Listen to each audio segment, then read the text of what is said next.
Hey guys, want to do a quick little video here of how to have a successful season.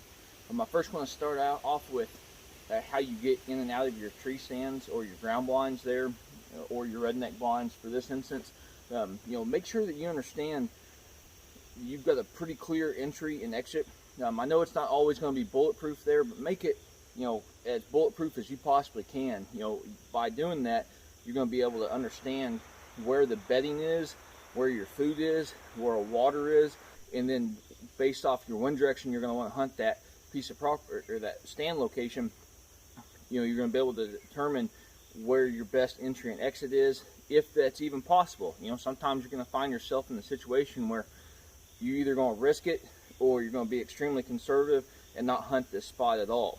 But once you do identify that particular location, definitely utilize your terrain features here. For instance, on this one, we've got a redneck ghillie blind up here. I've got a mock scrape actually between those two trees. I tied a parachute cord there, and then got the vertical mock scrape. You've got a heavy trail pattern that comes right through here, and it should work out very well. This blind sat here last year, had numerous deer. Unfortunately, the times that we hunted, none of our big shooters did come through, but we did have a great season, in this location, and I feel really confident in regards to how these deer are moving in and out. We've got a heavy lane that comes through here, so I'm able to park up north, walk down this lane, jump up in here, and then I've got a gate system just directly over here, and it's about 25 yards past that gate to get into this hunting location. And then I'm on a pretty rock solid base on north, northwest, northeast wind.